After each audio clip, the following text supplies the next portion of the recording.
The story of Pompeii is complete chaos as is, but to add a little fuel to this fire, we dug up some groundbreaking facts, and I mean that quite literally. Hear me out. What if it wasn't the scorching sea of lava that destroyed the city of Pompeii, but rather an earthquake that happened during the volcano's eruption? Rewind to over 2,000 years ago. The year is 79 BCE. It was around 1 o'clock in the afternoon when Mount Vesuvius decided to erupt. Pompeians were going on with their normal daily routines when lava started taking over. The flow of lava was so quick that most people didn't have anywhere to run. The disaster took the lives of around 2,000 people. The lava covered most of the city, which then turned everything to ashes. Pompeii was only discovered during the 16th century of our Common Era, when an architect commended a dig to divert a river. It's a very well-studied site nowadays, but something unusual recently caught the researchers' attention. Scientists were excavating a site called the House of Painters at work. They were examining a couple of skeletons when they saw something weird. The skeletons probably belonged to two men around the age of 50. The analysis showed these men had survived the first surge of lava in the city, but they didn't make it out due to this second unexpected part, the earthquake. The men probably took shelter at the House of Painters at work, but the walls crumbled down when the earthquake hit. The men were found in a protective posture, like they were trying to shield themselves from something that was going to fall above their heads. Plus, these skeletons were not found under the layer of volcanic ash, but on top of it, proving that they really did survive Vesuvius's sea of lava. It turns out this is not as rare as it seems. A volcanologist explained that the seismic activity during the eruption really made things worse in Pompeii. He said that this seismic chaos probably influenced the desperate choices of a lot of Pompeians in their final moments. This is not the first time the world heard of a possible earthquake in Pompeii. A guy named Pliny the Younger, who escaped the disaster and witnessed the whole thing, beat these scientists to it in his famous letters. Pliny the Younger was a lawyer and an important person back in ancient Rome. He was an eyewitness to the whole Pompeii disaster, and he wrote in one of his letters that the eruption was followed by a trembling of the earth. Researchers do agree that something never added up. Pompeii is known to have really well-preserved skeletons since the ashes kind of played an important role in preserving them. But the buildings were in horrible shape, making it hard to reconstruct the entire city as it once was. Pompeii was indeed one of a kind. It was one of the most vibrant and lively cities of the ancient Roman Empire. The city was huge. It could have been home to as many as 30,000 people in its heyday. The House of Faun, for example, was a clear example of how rich Romans lived their lives in Pompeii. It was a huge house that even had 2 gardens inside, taking up the entire block. They looked like they were made of white marble, but it was actually painted stucco. It was clear to researchers that only aristocrats lived there. Then there was this famous forum. This is where most of the administrative part of the city life happened. It was made up of a lot of different buildings, like the Basilica, a hotspot for political and civil meetings, the Macellum, which was a market, and several temples. If we were visiting this back in the day, we'd see a bunch of men dressed in tunics. A few select ones would wear togas, those heavy white pieces of draped cloth that look like bed linen wrapped over the body. Togas were mainly used on special occasions since they were costly, hard to wash, and considered a traditional costume. Representatives running for office would use it during their campaign run so that commoners would identify them as candidates. One can't forget about the Villa of the Mysteries. Cool name, huh? It was called that way because of some mysterious frescoes found inside of it. Modern-day archaeologists still haven't figured out what the scenes painted are trying to depict. Probably some type of ritual or ceremony. By the way, a villa is simply a large suburban Roman-style house. It's not necessarily a super posh place where the rich and beautiful live. It's usually located on the outskirts of town, near the city's walls. The Villa of the Mysteries one, in particular, was found astoundingly well preserved in modern archaeological excavations. It even had a manufacturing area inside of it, like its own little industry. It was common for richer Romans to own big farmlands, like olive gardens, for example. So they would also build a processing station inside their villas to extract the oil and package the whole thing. The amphitheater was where some of the richer men paid to put on gladiator fights for the rest of the town. It was built around 70 BCE, and it was one of the oldest amphitheaters of the world. It was even older than the Colosseum in Rome. This huge building could fit around 20,000 spectators at once. The seating was arranged by social class, so you could easily spot who was a member of the nobility. And in case you're wondering why it was shaped like a weird egg, it's because that was the shape that allowed for an unobstructed view wherever you were in the crowd. As every other Roman city, Pompeii also had some famous baths. Since not every house had access to plumbing back in the day, most people didn't shower in their homes. That's why so many Romans would use public baths, usually at the end of the day, to clean themselves. But make no mistake, this wasn't just a place for bathing, it was a cultural hotspot. The baths were made up of many different rooms. The first one was like a locker room, where people would keep their clothes and personal belongings. This is where the upper and lower classes mingled together. Someone's class could easily be identified by their clothes and jewelry. The amount of gold and silver worn back in those days is nothing compared to what most people wear today. Usually, the rich folks would leave someone to take care of their belongings while they went and took their bath. Because yes, it could happen that stuff went missing while chilling and relaxing. The big focus on self-care nowadays was already a thing for ancient Romans. It was common that before taking a bath, olive oil was rubbed all over the skin. They would scrape off the dirty skin with a strigil. That may sound weird, but also extremely pleasing. The baths had rooms for massages. Some of them had reading rooms, and even courtyards for some healthy exercise. Oh, there was even a natatio, or swimming pool if you're not fluent in Latin. After all, it was the Romans that said, "A healthy body is a healthy mind." The bakeries. Bread was one of the main components of Pompeian diet, so much so that there were around 30 bakeries in the city. Bread was freshly made from scratch every day. In a special area of the shop, the corn or wheat was ground, and mules would circle around to keep the mills going. The funny thing about Pompeians is that they like to cover the exterior walls of buildings with paintings, much like graffiti nowadays. Their paintings, usually frescoes, used to depict what daily life was like in the city. Ancient Romans were very outdoorsy people, so coloring their walls seemed like a good option for them. A lot of houses had frescoes inside of them too, to make up for the lack of windows.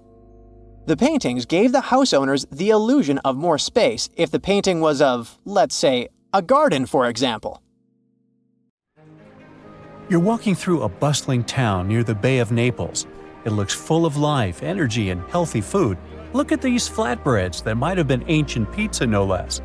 The people of Pompeii are living their best lives. But all of that comes to a fiery halt in 79 CE. That's when Mount Vesuvius, that unassuming mountain looming over the city, decides it's time to make history. And the result is a tragic story that archaeologists are still piecing together 2,000 years later. Now, if you think Pompeii was some boring, dusty old place, well, think again. This was a lively, buzzing town.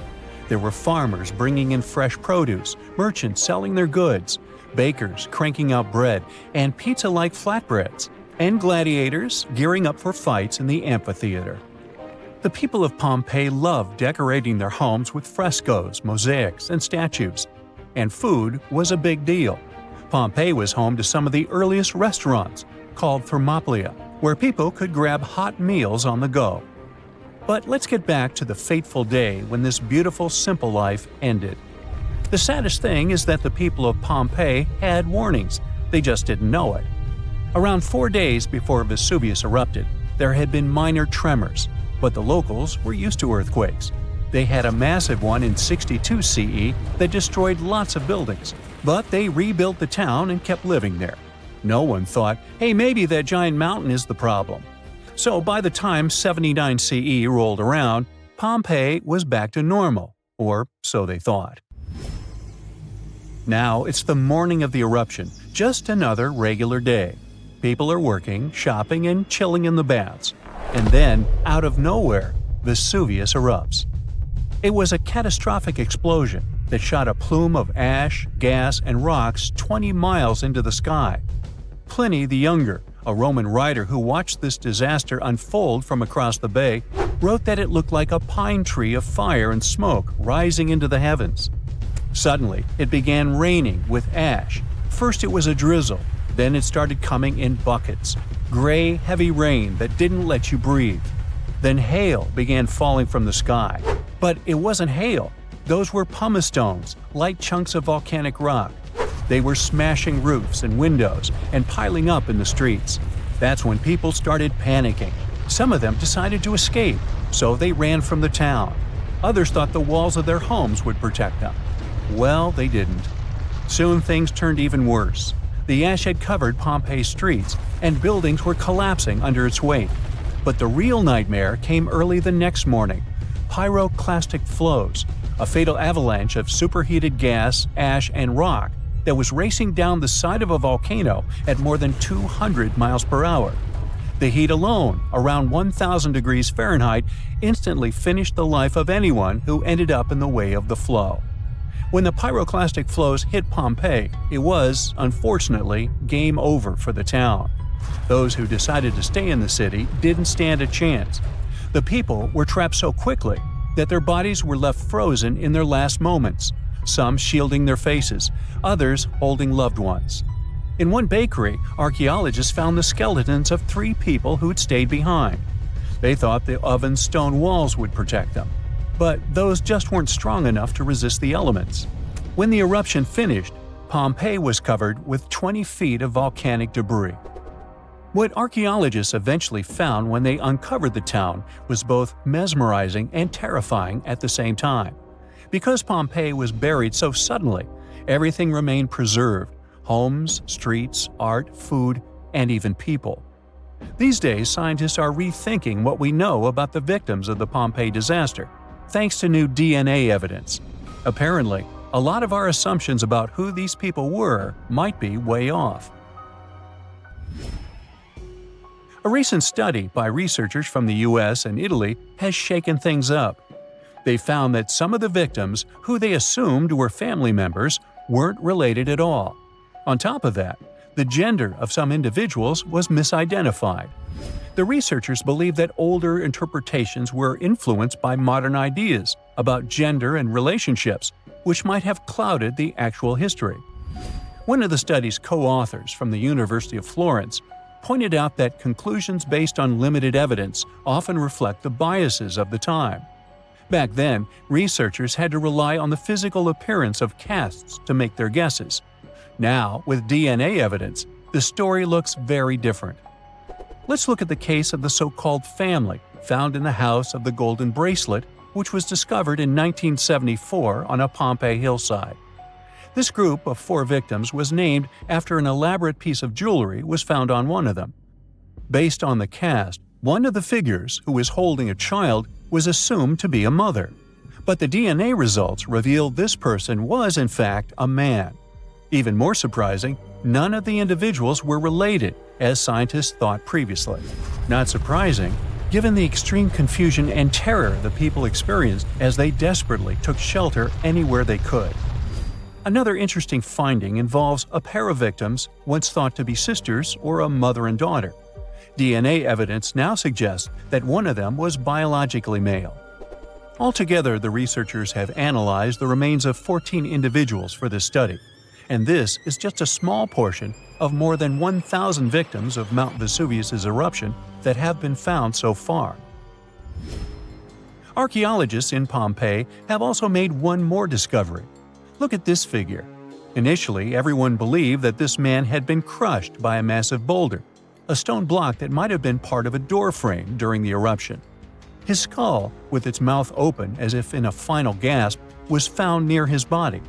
He was probably trying to escape all the chaos when it happened. But new evidence suggests that wasn't the case. His demise was likely the result of asphyxiation from a pyroclastic flow. For a long time, people thought Vesuvius erupted on August 24th. That's what some evidence seemed to suggest. But over the years, archaeologists started finding evidence that pointed to a later date. For example, they found graffiti dating back to late October and food remains, such as pomegranates. Such products wouldn't have been around in August yet. Plus, they found heating braziers in homes. Who would need extra heat in the summer of Italy? So, most experts agree that the eruption happened in late October. Now, it turns out that not everyone in Pompeii passed away. Scientists think that 15,000 people lived in the town, and only about 2,000 of them didn't survive the disaster. It means thousands of people managed to escape. But at the same time, their lives changed forever. They didn't have homes to come back to. Imagine fleeing your home with nothing but the clothes on your back, leaving behind everything you've ever known. Some survivors made it to nearby cities like Naples, but they had to start over from scratch. But recently, archaeologists made a pretty cool discovery: a fresco of a flatbread that might have been the ancient ancestor of pizza. Researchers found this painting in a house near a bakery. It shows a round bread sitting on a silver platter next to a goblet. They think people might have eaten this bread with fruits like pomegranates or dates, or maybe topped with spices or a kind of pesto. But the coolest part is that Pompeii is just 14 miles from Naples, which is the modern home of pizza. The director of Pompeii pointed out how this discovery connected a simple poor man's dish from ancient times to the modern pizza we all know and love. Today, Pompeii is one of the most famous archaeological sites in the world. Every year, new discoveries help us understand Roman life of those times even better. So, archaeologists have uncovered an entire block of Pompeii, and it looks like it all belonged to one uber-wealthy individual. They had a huge private residence, a laundry, a bakery, and a large private bath complex where they literally bathed in luxury. Scientists think it could be the largest ever found there, complete with 3 rooms with different temperatures, exquisite artwork, and a huge plunge pool. It was lying beneath layers of volcanic rock and ash for 2,000 years, but it's so well preserved that it feels like the people had only left a minute ago. The bathhouse was in a residential and commercial block known as Region 9 in the city center. It could fit up to 30 people at a time and was a status symbol used to impress visitors. Only a few houses in Pompeii had a private bath complex, so it was something for the wealthiest of the wealthy. The owner may have invited guests to discuss business or even host team-building events, much like a modern-day CEO of some big company. Guests would start in the first room, where they soaked in hot water, then move on to the room where they applied oil to their skin and relaxed in warm water. The final stage was a cold water bath to refresh themselves. It was the largest and most impressive room, with red columns and frescoes of athletes. There was also a changing room with a stunning mosaic floor with marble from across the Roman Empire. The complex also had a smaller space, painted in pale blue, most likely an ancient Roman shrine used for ritual activities and to conserve sacred objects. It looks like the residence was in the process of renovation. There were tools and building materials in the blue room, like oyster shells on the floor that were supposed to end up on the walls. Another recent discovery from the complex is a large banquet hall with some of the finest frescoes found among the ruins. The bathhouse connected to it, and the guests would enjoy lavish feasts here. In one of the frescoes on the walls of the hall, we can see Apollo and his romantic interest Cassandra, who rejects him. The second fresco shows Prince Paris meeting the beautiful Helen of Troy. Almost the entire floor of the hall is covered by mosaic tiles, over 1 million of them. They probably chose to paint the walls in this room black to hide the traces of soot from all of the lamps. This proves that the hall was lit, and the owners of the residence probably entertain their guests here after sunset. The restorers who are working in the hall need to act quickly to protect new finds and move what they can to a storeroom. They inject a plaster glue to the rear of the frescoes that can't be moved, so they stay in their place on the walls. Archaeologists have been digging at the estate for 2 years. In the summer of 2024, they found the remains of two people in the room next to the blue one. They had passed away during the volcanic eruption that buried Pompeii. One was a woman between 35 and 50, and the other was a young man between 15 and 20. Despite the man's age, his bones had signs of wear and tear, so he was most likely of lower status. The woman's bones and teeth were in excellent condition, so she must have been higher up in society, probably the wife of the owner of the house. Scientists found a whole bunch of stuff on the marble top in the room, like glassware, bronze jugs, and pottery. The lady and the young man probably brought them into the room, hoping to wait out the eruption. The guy had some keys near him, and the lady had gold and silver coins and jewelry. The coins are still shiny as new. Pompeii used to be a hub of trade and travel, so these coins must have served them well at one of the many artisan shops, taverns, and about 200 cafes and bars. That's about one place to eat and drink for every 60 residents. They even had fast food shops, something like ancient drive-thrus. Archaeologists dug out one of these with paintings of chicken, duck, and other food that were probably used as a menu. They also found traces of pork, fish, snails, and beef in jars and other containers at the fast food counter. The food was mostly to go and sold in large jars. There were also some back rooms for sit-down eating and drinking.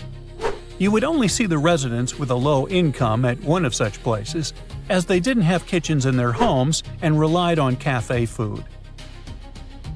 The wealthy had kitchens in their residences, but they were small, poorly lit rooms, usually tucked away at the back of the house. Most of the time, the only thing inside was a big brick hearth. Some richer families had a small oven built into the corner, kind of like a pizza oven. The only other things in the kitchen were a water basin for cooking and washing dishes, and maybe some wooden tables for preparing food. Romans didn't have fancy kitchen tools like we do today, but they had everything they needed. They used bronze or iron frying pans, deep cooking pots, and small portable ovens to bake bread. Instead of plates, they served food on big round platters. Lunch was a small meal, usually just some meat or fish, fruit, and maybe some drinks. It was quick and not fancy, so people didn't invite guests to eat with them. Since it got super hot in Pompeii, people took a nap after lunch. Later, in the afternoon, they went to the public or private baths, where they would relax, swim, and chat with friends for hours. Afterward, they had their main meal, which was bigger and sometimes included guests. The food was pretty simple, but tasty. Most meals were boiled, smoked, fried, or baked, then flavored with a starchy thickener or fish sauce. The fish sauce was actually so popular that one of the richest families in Pompeii made a fortune from selling it. They even decorated their front hall with a design of garum jars in mosaic. Another big source of wealth in Pompeii was land. Every owner of a big residence had a plot of land where they grow vines or olives or graze sheep. Archaeologists haven't found many of these properties yet because it's hard to know where to look for them. But they did find a burial ground of one well-known Pompeian family in the countryside, next to what they believe was their country house. One of the most exciting things to do for Pompeians with different levels of income was going to the amphitheater to watch big, action-packed shows with gladiators. Their giant stadium is the oldest surviving one of its kind in the Roman world. The shows lasted for days, and crowds came from all over to watch. Fans got so excited that in 59 CE, a huge brawl broke out between people from Pompeii and a nearby town. After that, the authorities shut down the amphitheater for 10 whole years as punishment. Some people in Pompeii even made paintings on the walls about that brawl, bragging about their victory. There were also paintings of the gladiators. Many Pompeians also loved going to the theater to watch plays. The local theater was built in the 2nd century BCE and was later made even bigger and fancier. People watched funny comedies, silly performances called farces, and dramatic plays about ancient myths. Some plays came from Greece, and wall paintings in Pompeii showed that people liked the famous Greek playwright Menander. Next to the big theater, there was a smaller roofed concert hall built around 75 BCE. They used it for musical performances.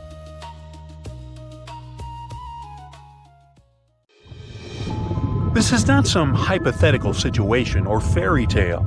The Vesuvius supervolcano that erased the city of Pompeii may wake up again and destroy many other towns built near the mountain. And to understand what consequences humanity would face if it wakens this time, it's smart to know what the eruption did 2,000 years ago with the ancient city. So Pompeii was a thriving city in the Roman Empire, located just 5 miles from Vesuvius on the west coast of Italy. It was a resort where the noblest and richest people rested. They walked along cozy streets, lived in beautiful villas, and had fun beside fountains. The soil in this region was fertile since the ground around the volcano had a lot of useful elements. Olives and grapes from Pompeii were sold throughout the empire. About 12,000 people lived in Pompeii by the time of the eruption. It seems not so much compared to modern standards, but it was considered a big city in those days. The catastrophe began unexpectedly in 79 CE. At first, everyone felt the ground tremble. Birds flew away from the volcano as far as possible. There was tension in the air because of the impending catastrophe. The volcano started to release thick smoke, soot, and ash. There was so much of it that soon it obscured the sky over the city with a heavy gray cloud. Vesuvius spat out gases, rocks, and dirt. Hot ash polluted the air and made it difficult for people to breathe. Locals couldn't see inside this gray haze. And then it started raining heavily. The water mixed with ash and soot and fell on Pompeii. Roofs of houses broke under the heavy weight of mud. Streets, fountains, alleys, and squares were hidden under millions of tons of soot. The next day, the destruction continued with renewed force. There was an explosion of hot gas and crushed rock at the top of the mountain. A devastating blast wave at a speed of 100 miles per hour dispersed in all directions and vaporized all the trees in its path. When the wave reached Pompeii, it turned the city into ruins. On the second day, the eruption stopped. By this time, the great town had been lying under a thick blanket of ash. By the way, this type of eruption is called an explosive one. But when lava flows out of a volcano and causes a fire, this is a quiet eruption. The last time Vesuvius erupted was in 1944, but even today, it's still one of the most dangerous volcanoes in the world. But nobody's afraid of it. 3 million people live around the mountain, about 20 miles from the crater. If the volcano wakes up, it could be one of the most enormous cataclysms in the modern world. Pompeii was destroyed almost 2,000 years ago. Since then, science and technology have advanced a lot. We're planning to colonize Mars someday. We've created a metaverse, but so far, we're still powerless before the forces of nature. An erupting supervolcano can destroy nature around it and cause technogenic catastrophes in big cities. The phone lines would be overloaded and people wouldn't be able to call their loved ones or the rescue services. There would be big traffic jams on the roads. Panic would spread throughout the streets. Fires would start because of falling hot soot. All flights would be canceled, and locals would have to hide in airports, supermarkets, and the subway. A large gray cloud would obscure the sun and make the air hot. The only thing that can help us in such a situation is a preliminary warning about the upcoming eruption and good preparation. So if the disaster starts while walking on the streets, you should take shelter in a car or building. It's better to buy a dust mask in advance that allows you to breathe freely. If there's no mask, cover your nose and mouth with any cloth. If you stay at home, close all doors and windows so volcanic ash can't get into your apartment or home. These incandescent particles can easily set fire to a carpet or curtains. Put wet towels under the door sills. If you need to go outside for some reason, wear a suit covering your body completely. Don't forget about the protection for your eyes. Put on special glasses that have a dust-proof function, and remember about the mask. If you have a house, you need to disconnect the downpipes from the gutters to avoid clogging the drains. If your house has a rainwater collection system, you need to disconnect the pipes from the tank. Rain with ashes is a hot, dense mess that can easily break the water supply system. Fill the tub and sink to have water for washing and cleaning in case the central water supply is turned off. Set the lowest temperature on the fridge and freezer. Your food will be stored much longer if electricity is shut down in the city. Go to a room without windows above ground level and wait for a message from authorities on the radio or TV. Keep the receiver close to you so you don't miss anything important. The device must have a full charge, a strong body, and a powerful antenna. Here's an excellent option for survival in the ash apocalypse. The eruption is intensifying, and you hear on the radio about the evacuation. At this point, you need to calm down and follow the instructions from rescuers. Collect a bag at home with food, water, and medical supplies. Your emergency kit should include flares, maps, a first aid kit, sleeping bags, flashlights, a fire extinguisher, a portable phone charger, car tools, and a few charged batteries. You should always have a filled gasoline canister if you live near an active volcano. Going to the gas station is not a good idea during the evacuation. You can get into a long traffic jam and spend too much time in it. If you don't have a car, ask your friends for help or pay someone for a ride. It's possible the city administration would organize buses for evacuation. You would find out about it through the radio. In any case, before leaving the house, don't forget to turn off the gas and electrical devices and shut off the valve with the water supply to prevent your home from a gas leak or flooding. So, you're driving a car. The authorities must announce the plans for evacuation. Don't go off the route because some roads can be blocked. Perhaps they will say the eruption is over and you can return home. Maybe the eruption will be so strong that it will destroy the city. Anyway, if you're prepared, you'll have fewer things to worry about. Modern seismic sensors monitor the fluctuations of tectonic plates and the volcano's activity, so the eruption won't be a surprise. Pompeii is far from the only city destroyed by the eruption.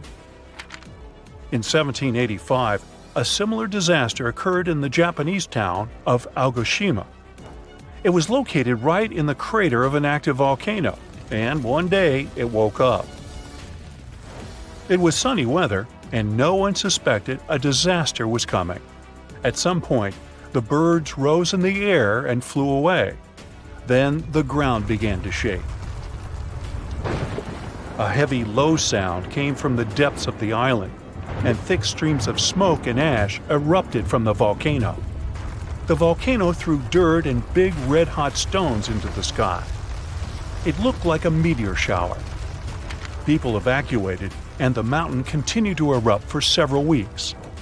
When the ashes settled, the volcano fell asleep again, and people began to return to their city. Despite the risk of a new eruption, they continue to live and work there today. Since then, more than 200 years have passed, and the volcano never woke up. Meteorological and seismological services monitor the situation and seismic activity. After all the horrors and devastation that a volcanic eruption leads to, harmony in nature eventually comes. Decades and centuries later, volcanic ash, rich in helpful food elements, settles on the soil and makes it fertile. Then life will rise from the ashes like a phoenix. The scariest legend from Norse mythology, Ragnarok, could have been inspired by true events. Yeah, that story where Thor and the other deities go down fighting and the whole world ends, only to start later again. Around the mid-6th century of the current era, two massive volcanic eruptions took place on the American continent. These eruptions sent huge amounts of gas and sulfur dioxide into the air, which made the climate much colder across the northern hemisphere, including Denmark. in old records from China during those times. They wrote the sun got dim and cold like the moon. Grain crops couldn't ripen properly, and stars were hidden for over a year because of the volcanic particles that still lingered in the sky. Scientists wanted to understand how this colder weather affected trees, so they studied the growth rings of Danish oak trees from around that time. They wanted to see how the shift in weather patterns affected tree growth during this period. The scientists compared tree samples from Denmark with ice core samples from Greenland. These ice cores hold layers of snow and ice that trap tiny bits of sulfur and other particles from past volcanic eruptions, so they can show when these eruptions occurred. The tree rings show that the trees grew less than normal in the middle of the 6th century, so the weather was much colder than usual, probably because of volcanic ash in the sky. Some farms were abandoned during that time, and nature began to reclaim these areas. All this may have caused big shifts in society, like changes in village structure and ritual practices. Archaeologists have also found many valuable objects buried during that time. It looks like people were trying to offer them to deities to bring back the sun. They feared that an endless winter before Ragnarok would start if they didn't do something. A long time before that, in what is now England, people were busy building Stonehenge. There's no debate that the larger stones were brought there by humans, but there's a new theory about the smaller so-called blue stones. They don't seem so blue on a sunny day, but they do have a bluish tinge when rain falls on them or you break them, so be careful. So the main theory is that our Neolithic ancestors worked hard to bring the stones from the Preseli Hills to Salisbury Plain. A new study suggests that long ago, during the Ice Age, glaciers might have used the Bristol Channel as a highway to move rocks. They found a large, unusual rock called a glacial erratic in Limeslade Bay. A glacial erratic is a rock or boulder moved from its original home by a glacier to a new place. The rock in Limeslade Bay is made of a type of stone called dolerite, which isn't found in the Bay Area. But it matches rocks from North Pembrokeshire, which means it likely traveled by glacier to its new location. A massive glacier from the Irish Sea must have picked up this huge rock in Pembrokeshire and carried it southeast, then east, right up the Bristol Channel. They also found other glacial erratics along the Bristol Channel, which only supports this idea.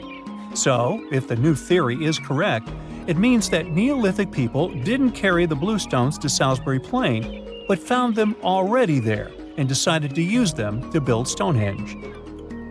Now, if you don't like shopping lists, try thinking of them as historical documents that someone will find, say, 3,500 years from now.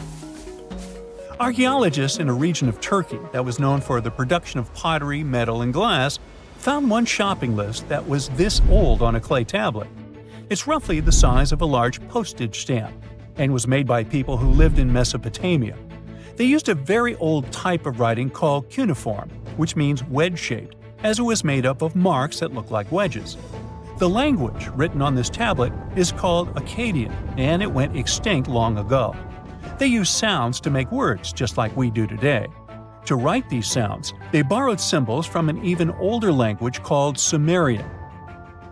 The tablet itself is a kind of shopping list left by people who were buying a large amount of furniture. They mention tables, chairs, and stools. This record helps us understand how people in the late Bronze Age kept track of goods, money, and trade. Looks like they had an organized system for buying and selling things. Meanwhile, the Bronze Age shopping list is a youngster compared to what is thought to be the oldest calendar in the world. It shows the fall and impact of a comet from around 13,000 years ago. The carving is part of the Göbekli Tepe temple complex in Turkey. Talk about alliteration. It has large round stone structures and pillars that are carved with pictures of animals and symbols. People in the Neolithic period, around 11,000 years ago, built the temple, and it might have been used for something like a giant observatory for watching the night sky. One of the most interesting objects at the complex is a tall carved vulture stone. This stone has the image of a bird and other designs on it. One scientist who studied it thought the designs might show constellations. The carvings could tell the story of a huge comet that changed the weather patterns on Earth and caused a mini ice age. There are small V-shaped marks on the pillars at Göbekli Tepe, which could be used for counting days, and other stones could show big celestial events, like meteors or comets passing by. Archaeologists in Italy, near the ancient city of Naples, were checking the ground to change the city's water pipes when they found a tomb that is about 2,000 years old. It had been well preserved, with paintings on the walls that show scenes from myths and ceilings that haven't faded. This tomb of Cerberus was named after the most famous painting you can find inside. Cerberus was a creature from Greek mythology, a huge, scary dog with 3 heads. He was known as the guard dog of the underworld.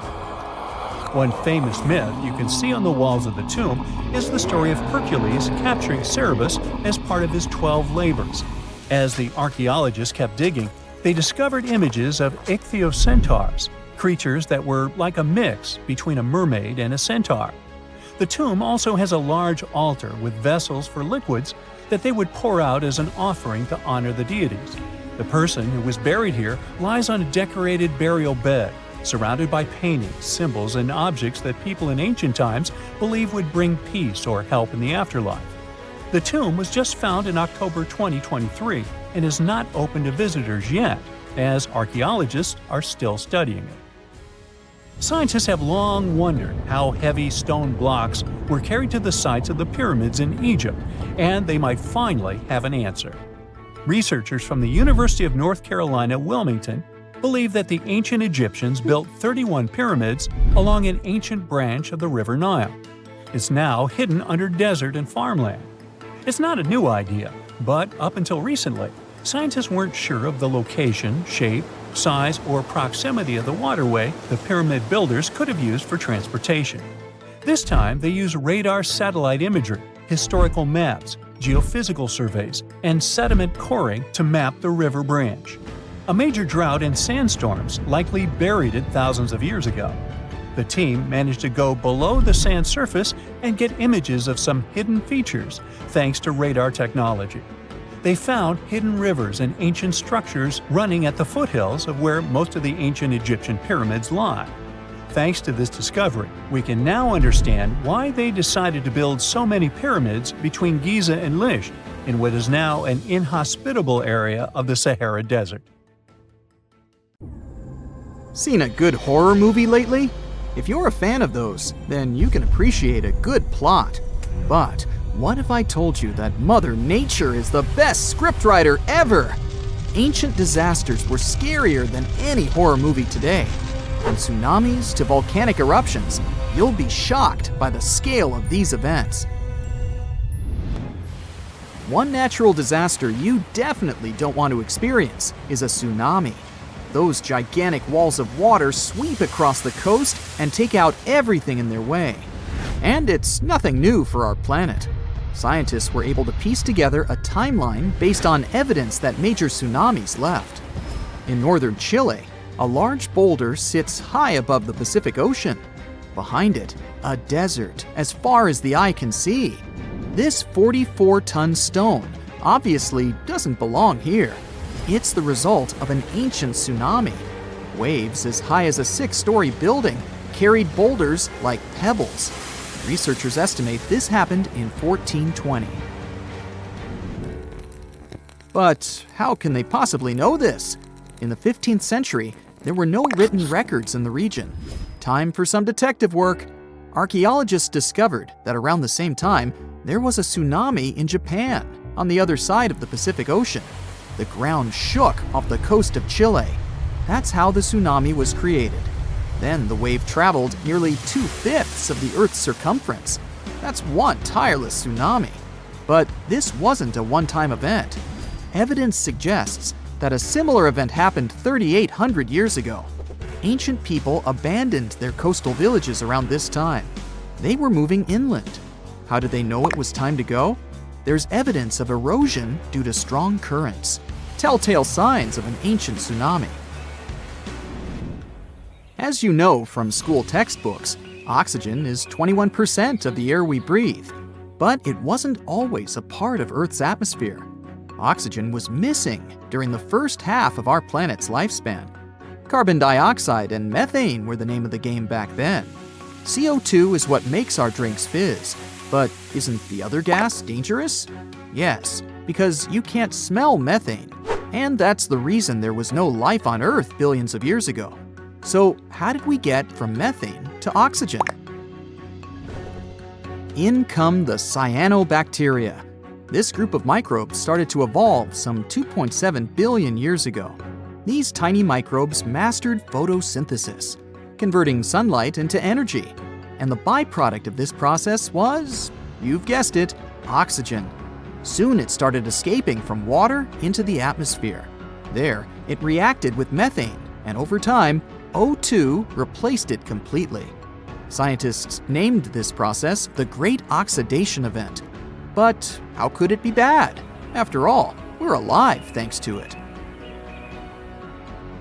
All that oxygen acted as a poison for anaerobic organisms. And no, these are not life forms that didn't do aerobics or Pilates. The term simply means that these microorganisms didn't need oxygen to grow. Too much oxygen, and they would be goners. And that's precisely what happened. Scientists spoke of an oxygen overshoot that changed Earth's atmosphere for good. The disappearance of most anaerobic organisms was an early example of an extinction event. They didn't like the atmosphere at the time and decided to step down. But look on the bright side. They made room for oxygen-loving humans to enter the picture. Let's go to Turkey. No, not the seaside resorts that tourists visit in the summer, but the region of Anatolia in the southeast of the country. Göbekli Tepe is the world's oldest known temple site. It dates back to the Neolithic period. Scientists found a stone pillar here that tells a tale of an ancient disaster. They presume that the pillar is commemorative. Today, humans still build similar structures to mark an important event or a person. Just one example is the Washington Memorial. It was built in honor of the first American president, George Washington. But the pillar in Turkey doesn't commemorate a happy event. Scientists believe it shows a devastating occurrence, a comet crashing into the Earth. The event must have been destructive. There are also other signs on the monument. These symbols align with the setup of the night sky stars for the year 10,950 BCE. The date astounded the researchers. It matched their earlier research of an ice core sample in Greenland. This showed that a comet fragment hit our planet around the same time. The archaeological site could have easily been an ancient observatory. And whoever worked at it observed a cataclysmic event.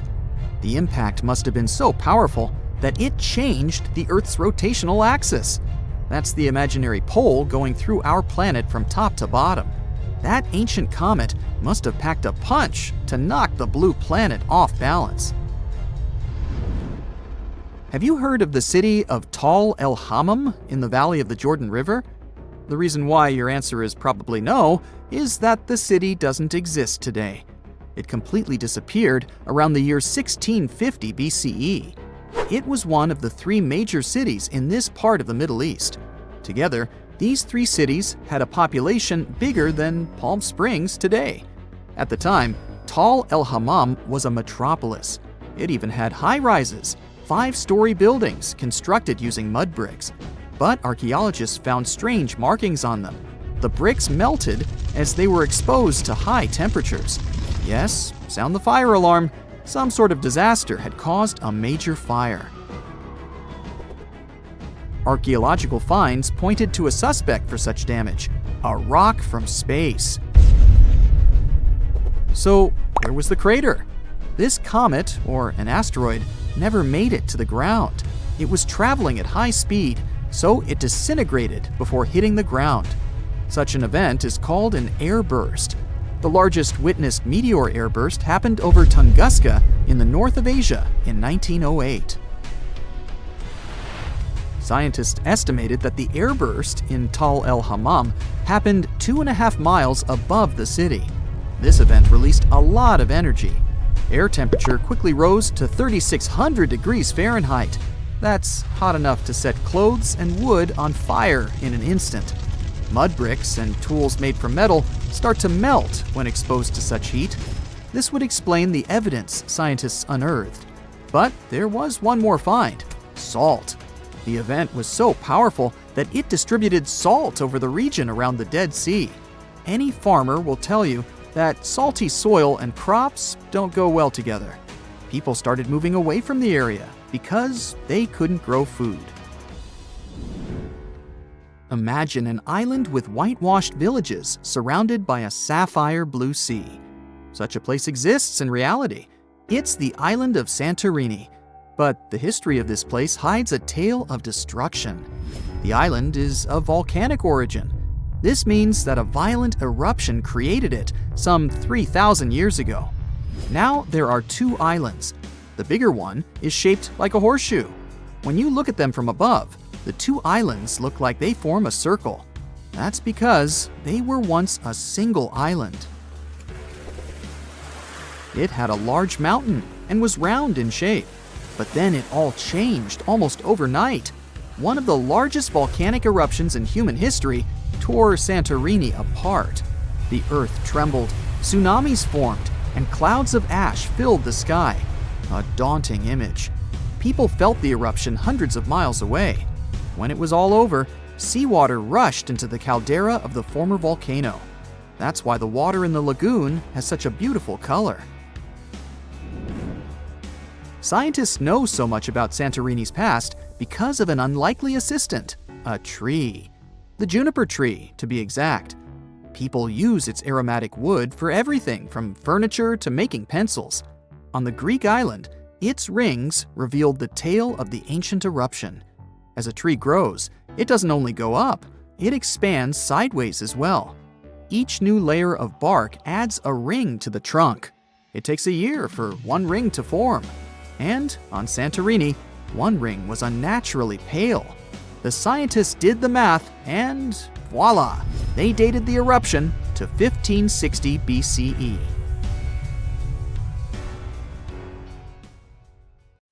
A comfortable abode with a gorgeous view of the Mediterranean Sea will serve as a perfect rain shelter. Well, this is what a real estate advertisement might have looked like for Neanderthals 100,000 years ago. Welcome to the weird and wonderful caves you could live in, or not. Of course, back then, neither real estate and advertising had been invented yet. Never mind the fact that Neanderthals couldn't build houses and often lived in caves. Yet, one of those caves looks an awful lot like a residential building. It's situated inside a high limestone cape called the Rock of Gibraltar. If the Neanderthals had had an economy, the caves inside this rock would have cost a bundle. Navigators discovered it in 1907. They just spotted a big hole inside the fortified rock. For many years, scientists have studied this place and found some traces of Neanderthals. They discovered ancient tools in the cave and bones of old animals. But the coolest thing was, they found 4 caves inside the rock. It was like a residential complex. Neanderthals lived alongside neighbors and helped each other hunt and fish. They created feather decorations and painted abstract drawings on the walls. Imagine our ancient predecessors hanging out in these caves 100,000 years ago. And now, scientists hang out there and study the primeval past of Neanderthals in detail. At the end of 2021, archaeologists uncovered a gap inside one of the caves leading to an unknown tunnel. They crawled through this hole and opened a new space under the cave roof. This place has been closed off from the outside world for over 40,000 years. And it seems it was one of the most prestigious apartments in the entire mountain complex. It has high ceilings with ancient stalactites. The ruined stone curtains divided the apartment into several rooms. Scientists also found the remains of ancient animals and scratches on the walls. It seems that Neanderthals had never lived here, but they used to visit this place. Archaeologists found the shell of a sea snail called dog whelk. One of the Neanderthals brought it here for some reason, but the primary owners of this place were hyenas. These caves show that Neanderthals were closer to humans than to monkeys. They had a way of life and even some customs. There's still a lot of work ahead, and scientists hope to find new rooms inside this rock. Meanwhile, in 2003, archaeologists discovered another early dwelling on the Isle of Flores in Indonesia. Among the green jungle, they found a cave with ancient tools. At first, everyone thought the human ancestors lived here, but then scientists discovered an unusual skeleton of an adult. A thorough analysis showed the skeleton belonged to a 30-year-old woman, 3.5 feet tall, just above the waist of an average adult. The woman's weight was equal to the weight of an adult shepherd. The skeleton didn't belong to Neanderthals or Australopithecines. It was a new unknown species, which scientists called Homo floresiensis, or simply the Hobbit. Also, there were remains of unusual ancient animals in the cave. It was an elephant the size of a cow, some large storks, and giant rats. Archaeologists have found out that hobbits were not the owners of this place. The main inhabitants were the rats the size of a cat. Maybe they were fighting the hobbits. Some analysis shows that Homo floresiensis wasn't our direct ancestor. They were in a separate branch of evolution. The hobbit skeleton looks more like that of a monkey than of modern humans. In 2009, in the dense jungle of Vietnam, archaeologists discovered Son Don, the largest cave in the world. If you go inside the cave and shout, you'll hear your echo a long time. In some places, the height of this cave reaches half the height of the Empire State Building, and the total area is larger than one central block of New York. Son Don is one of the 3 caves in the Vietnamese jungle. Many intricate mazes connect these caves. Inside, you can find unique plants and trees that live separately from the outside world. It's a real underground jungle. In some places, you can find collapsed ceilings that let the sunlight in. Besides unusual trees and plants, ancient stalactites hang there. Some limestone deposits are more than 450 million years old. They were here even before dinosaurs appeared. There are also many rivers in the cave. Rainwater coming down from holes in the ceiling has formed them. Fast streams resemble slides in a water park. They lead to unknown underground labyrinths. Scientists have studied only a small part of all these caves. The next unusual cave is in New Zealand. Hundreds of thousands of fireflies live inside. Each of them glows with a blue light. Together, they light up the cave. It may seem to you that you're on another planet, but you can't stay there for a long time. Special air measuring devices are everywhere. Scientists monitor the level of carbon dioxide necessary for the normal existence of fireflies. These insects are sensitive to the environment. If there are many people in the cave, or they stay there too long, the park staff will ask them to leave the place. It's like you're literally stealing oxygen from the fireflies. We've seen some pretty amazing caves so far, but how about a scary one? We're going to the desert of Yemen's Al-Mara province. What we're looking for is not a cave, it's just a black hole in the ground, right in the middle of the desert. It's big, the size of a basketball court. It's not its size that can scare you, but what's inside. Scientists are still not sure what it is. From the depths of this black abyss, a disgusting smell of rotten eggs constantly comes out, and sometimes you can hear some strange, frightening sounds. The blackness of the giant hole in Yemen absorbs all the sun's rays, so you won't see what's there even with a powerful flashlight. People flew over this place by helicopter. They filmed using drones and the most powerful lenses, but they didn't catch anything except darkness. It looks like a big ink spot in the middle of golden sand. The locals are afraid to approach this place. They believe the cave leads to another dimension where evil creatures live. At the moment, the giant hole in Yemen is one of the most poorly studied and mysterious phenomenon of nature. How did it appear? How old is it? Where does it lead? Scientists are trying to find the answers to these questions. There are theories that the hole appeared because of construction work. Geologists drilled the soil nearby in search of minerals. It could have caused fluctuations in the Earth's crust and collapsed the surface. But no one can prove this theory, yet.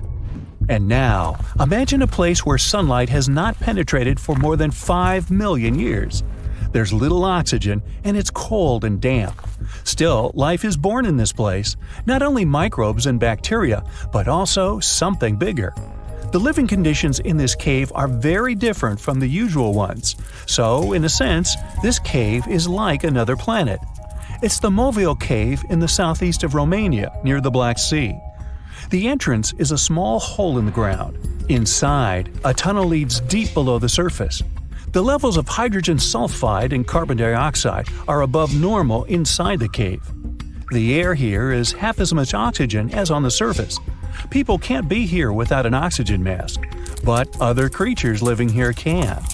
The cave is home to 48 species of living organisms. 33 of them are unknown. Here you can meet some unusual insects, white snails and white spiders, millipedes with huge whiskers, transparent shrimp, and unique species of leeches. They all live here thanks to the little bacteria autotrophs. They absorb carbon dioxide and release food particles. Bacteria feed on it. Other larger organisms feed on these bacteria, and some bigger organisms eat those little ones. In the end, everyone gets food. In this cave, evolution has created a biological system separate from the rest of the world. It's the first day of your long-awaited trip to the Amazon forest. You flew all the way to South America. More specifically, you landed in the city of Manaus. It's the heart of the Brazilian Amazon. So far, you've traveled by air, car, and now water. You are on a tiny boat, moving through the dark waters of the Amazon River. Yes, the river is also called the Amazon. And just FYI, it's the second longest river in the world. It loses only to the Nile River in Egypt. The Amazon sprawls for an impressive 2,700 square miles, beginning in Peru and ending only when it meets the Atlantic Ocean off the coast of Brazil. To get a closer look at the forest, you decide to start by exploring it by boat. First up, you watch some piranha fishing. You can even try to catch one yourself if you like. As you may know, piranhas are carnivorous fish that inhabit the Amazon River, so it might not be your best option to go swimming in these waters. One of the most emblematic species of alligators present in the Amazon River basin is the broad-snouted caiman. It looks pretty much like a regular alligator, except for the fact that it has a yellow chin. Your guide leaves the boat and searches the water to show you a caiman up close. He also tells you of another legendary creature that lives in the dark waters of the river, the pink dolphin. Lucky you get to witness a family of pink dolphins showing their fins near your boat. They look magical from the place where you're sitting. You've probably never known dolphins can be pink, huh? After a few mesmerizing moments, you discover that the dolphin's pink color is nothing but an illusion. The animals are originally pinkish-gray, but due to the brown colors of the Amazon River, they look vivid pink when you stare at them from above. Your guide tells you that the pink dolphin is a central character of Brazilian folklore. Locals believe that the pink dolphins can turn into humans and wander off into towns at night. You get off your boat near one of the entrances to the forest. Now you're going to continue your trip on foot. Your guide says that you are venturing into very dangerous terrain. The Amazon is home to some of the creepiest species of wildlife on the globe. But don't worry, we'll get to see a lot of them today. You've come prepared, of course. Bug spray, a raincoat, and your sharp eyes. Inside the jungle, you need to be alert at all times. You may have heard legends of the anaconda, a snake that can swallow animals as big as a cow in one go. Sorry to break it to you, but those are not just legends. Reptiles like these do actually exist. They live deep in the jungle. Is it right there, moving between the trees? Is it a spider?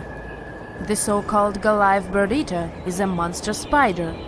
Its legs can grow up to a foot in length, and the spider itself can weigh around 6 ounces. It's also known as the king of tarantulas. You shouldn't get too close, of course. It's not venomous to humans, but its bite can surely sting. As its name suggests, the Goliath bird-eater can even eat birds, as long as they are smaller than it is. Up next, you run into another species of spider that draws your attention. This one is so tiny that you almost don't see it. It's known by the popular name of the decoy spider. You see one of its creations, a gigantic spider built by the tiny sea-close spider in order to scare off large predators. This is as amazing as it is creepy. A spider that uses the remains of other insects and dry leaves to create the image of a large spider on its web. If it fools predators, perfect! But to us humans, this work of art looks almost endearing. Who knew there were artists in the arachnid world? Near a small lake, you witness a unique scene. A large snake is slowly slithering its way toward a lizard that is resting on a rock. The lizard seems obvious to the presence of the dangerous reptile, but right as the snake is preparing to attack, the lizard flies the scene in its iconic way. The so-called basilisk lizard is famous for its ability to walk on water, or rather run across the water. This isn't an illusion, just a matter of balancing. The small lizard moves its legs on top of the water very fast, while its long tail serves as a counterweight. I wish I could do that. If you've ever wondered what a frog looks like on the inside, you've come to the right place. Right in front of your eyes, there is a rare local species of frog. It's known as the glass frog. This species of amphibian has a type of transparent skin that is completely see-through. In other words, you can see the frog's interior with astounding clarity. It's as if you had X-ray vision. Moving on with your journey, soon you come across a pond. Floating on its water is probably the biggest water lily you've ever seen in your life. These huge plants are also known as the Victoria Amazonica. They can measure up to 8 feet across and hold the weight of a grown-up person. But I wouldn't recommend trying to climb on it if I were you. Just cause, you know, it's the Amazon forest we're talking about. The wildlife here is amazing, but the forest itself is also a sight. There are over 80,000 species of plants and trees grown in the Amazon rainforest. In fact, you can find 10% of all the world's wildlife in this jungle. An estimated 400 billion trees grow on the gigantic area the forest occupies. Of course, this place is bound to be biodiverse, right? You won't be able to witness this phenomenon during your trip, but your guide tells you about a unique species of tree that is famous for being able to walk. Yep, you've heard correctly. There are walking trees in the Amazon rainforest. They don't have legs or anything like that, but they do move around in search of better lighting conditions. The Amazon canopy is so thick that only 1% of sunlight can reach the forest floor. Because of this, some trees end up getting less sunlight than others.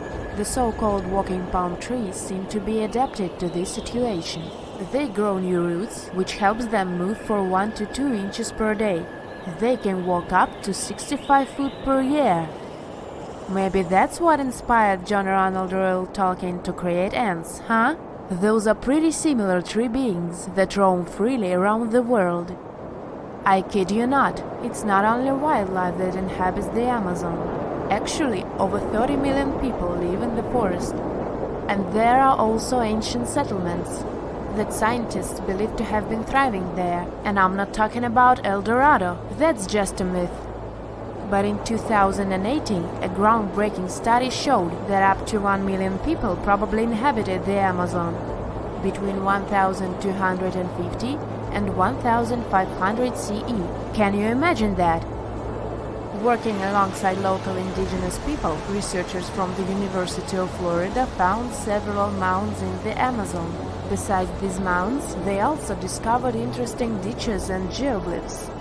After mapping all of these recurring mounds, scientists understood that this was a sign of an ancient settlement.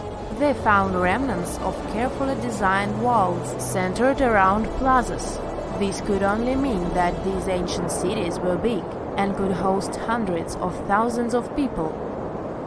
These findings brought back the idea that the Amazon could have been home to thriving civilizations way before the Europeans arrived there. But rather than cities drenched in gold, they were simply well-developed agricultural societies.